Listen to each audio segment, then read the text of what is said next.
You live downtown in an American city and you need to go shopping for groceries. What would you need to get out of the house on a winter's day? Well, first, it should be close, because you may not want to take your car or bus or even Uber. 2, it should be convenient. Get the essentials you need today, you can always return tomorrow. Most important to get out of the house, away from the TV and computer and anything else that ties you to your home, it would be great if it were cool. This place isn't just cool, it's a cathedral. Welcome to the second episode of The Prophets of Aisle 6, Heinens, downtown Cleveland. I'm here today to meet with Jeff and Tom Heinen, twin brothers and third-generation owners of the popular Ohio and Illinois chain of fine grocery stores, and who in 2015 took a big bet on the future of downtown Cleveland. The bet that a 1908 landmark building, which at one time served as a bank, could become the home of one of the world's most beautiful and engaging grocery stores. Built by George Brown Post, the architect best known for designing the New York Stock Exchange, the former Cleveland Trust Building has been entirely reconstructed as a 21st century urban food emporium. In the food retail industry, this is known as a small format store because it sells a smaller amount of products than typical supermarkets. But seriously, this has got the biggest concept for a small format store. But in the age of Amazon, it pays to think big if you're small. I wanted to take the opportunity to talk to you guys about the moment that we're in right now, and I think starting off with the fact that, 100-year institution and all the changes that you've gone through, just to talk about what are some of the priorities and how they fit into the overall mission at Heinens. So clearly, competition has really heated up. Many other people have started to enter our market, just like all markets across the country. The internet delivery and click and collect continues to be a bigger part of people's businesses. The meal kit business, the home apron, home chef plated business is a bigger part of the business. And so it really has forced us to continue to focus how we create an experience for our customer. The brick and mortar solution won't survive very well without us upping up our game and creating an even better experience than what we have in the past. My grandfather started out by believing that people he hired and his team would be absolutely the biggest reason he'd be successful or would lead to failure. So that investment in people has always been there. And then he always believed in buying the best and selling the best. And what's evolved over time is what that really means. So for us, associate engagement is all about getting customer engagement. And it's pretty well documented that in today's world, customer engagement is a big part of whether you're going to be successful or not. The demographics downtown skew massively towards millennials, whereas our suburban stores, not quite as much. So this is a great opportunity for us to understand the millennial mindset, because let's face it, in the end, the millennials become our customers. The baby boomers are fading away, unfortunately, for all of us who are baby boomers. Well, what's really interesting from our perspective is how a relatively small chain is so forward-thinking. Being small, when you deal with data, is actually an advantage. Big companies are like driving a cruise ship. We're in a speedboat. We can change very quickly. What's really leveled the playing field for smaller companies is, in fact, good data-driven decisions. We've spent many, many years, decades at this point, of investing in the training and development of our people so that they can deliver knowledge to our customers about the products they're selling. They can convey the passion they have about the products they're selling to the customer, so that that customer is going to the store and feeling a sense of energy. And so it's not so much a decision for us as this is a nice to have, this is an absolute must to have. I later went up to the second floor to meet with Chris Foltz, head of operations, who the Heinens hired a while back to help the company modernize. Amongst other things, we spoke about the 4 Ps of marketing. Yeah, it was a challenge. We took a bank building that had been empty for 30 years and we tried to turn it into a grocery store. And so, they don't build banks to sell food. But we looked at it as a challenge, and more importantly, we looked at it as a way to deliver a different experience for our customers. We recognize experience is so important for all of our customers, but particularly for millennials who dominate the demographic downtown. And what's the next stage? What's the next frontier in that journey? We had to create the platform of engaging our associates. And as I just said, data was so important in that.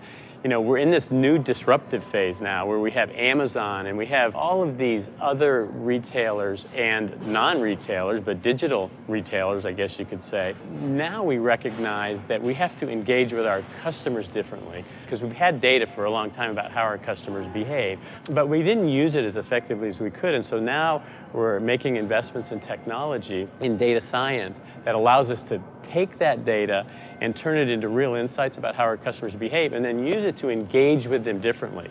So Chris, you mentioned some of the P's there. We talked about people, we talked about product. What about the others? How are you looking at those? Two of the important P's are price and promotion, and of course they've always been important to us, but we recognize that we need to look at those differently as the world has changed, and we're starting to use data to understand that better, and that's in essence is kind of the next chapter of how we can grow and engage with our customers differently. You've worked for 39 years at Kroger, one of the largest retailers in the world, and now you're here working at Heinens with 23 stores. Can you talk to me about how we're bringing it to life in a smaller retailer? The principles of applying customer data science to retail apply whether you're a large retailer or a small retailer. So the thought that we can understand customers better than anyone and can then personalize our communications and our conversations with them is applicable regardless of the size of retailer. The smaller retailers are more nimble. They are the speedboats.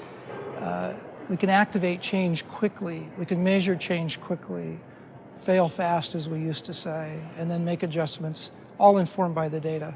And so what's the next frontier in terms of price and promotions and the journey that we're on with Heinens? Yeah, I think it's to, again, understand which items and which promotions are really driving changes in customer behavior. Then beyond that, it's to personalize both those prices and the promotions. The Heinens brothers also introduced a fifth, by the way, in people. Personalization is an extension of that people kind of thinking. Let's make the shopping experience personal by engaging our staff and our employees. When we do that, it enhances and enriches the shopping experience. It makes a conversation possible. And here, way up on the third floor, is award-winning Cleveland architect John Williams, who was tasked with the seemingly impossible job of converting the ancient bank, which has been closed to the public for almost a quarter century. Most grocery stores or typical grocery stores don't have an enormous stained glass dome over their head, so that created lighting issues because as beautiful as it is, the green and yellow cast is not great for food display. And grocery stores are linear. There are grocery aisles that don't necessarily work well with round. It became pretty evident that the 1010 building, the building next to us, which is rectilinear, made more sense to have the grocery aisles over there.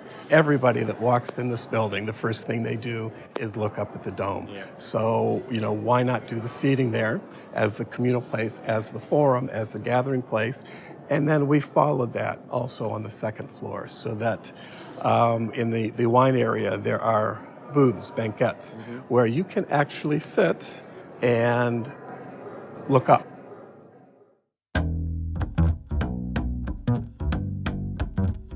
Okay, so how does this all play out? How do Heinens managers handle all the P's? Let's go shopping.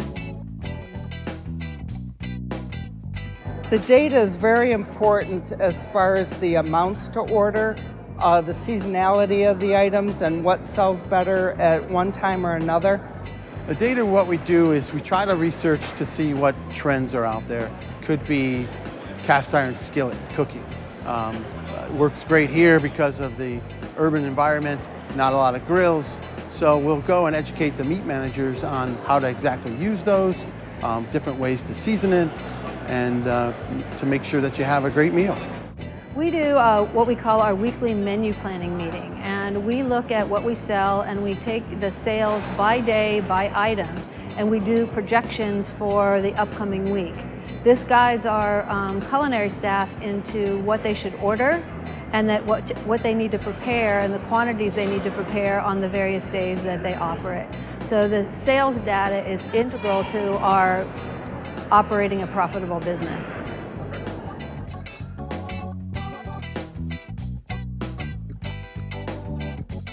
So David, you know the irony is that there's no aisle 6 in this store. It's too small. Of course. I was just wondering, what are your reflections after spending the day here with the Heinens? I'm left with two impressions. I think the first is small retailer, big data. It's a good fit. The second is around how the data has helped really create a more human experience, a better, more personal shopping experience. I heard words like commitment to the community, like inspiration in this building, like empowerment in how employees are enabled and just given the authority, right?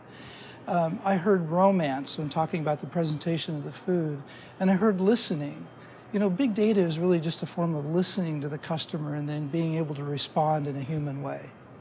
I think what really struck me is in a time where all we're talking about is, you know, digital delivery, there isn't as much talk about the store. And the store is the real hero out of this story in terms of the transformation, right? Of course, yeah. They've obviously done a tremendous job to transform this space. They've created fantastic experiences for customers to come and to actually experience the store and be together. And they've then used data to curate it, right? So that those experiences are meaningful and relevant to the customers that they're trying to attract. I also love the humbleness of the Heinens, who are clearly very forward-thinking, but in learning about a new demographic, learning about a new format, learning about a new urban environment and setting, and also how forward-thinking they are in understanding that their existing stores in the suburbs need a strong, vibrant downtown, and that they're willing to commit and invest in that downtown. Great story. Cheers. And there you have it, the recipe and blueprint for a successful urban grocery experience. It's a challenging time for retailers everywhere, but with an enduring business proposition, the data to support it, and a commitment to the power of place, a new generation of retail innovators are helping to reshape the industry. We'll be back soon from another place to explore some of the other major challenges the industry is facing. Until then, cheers.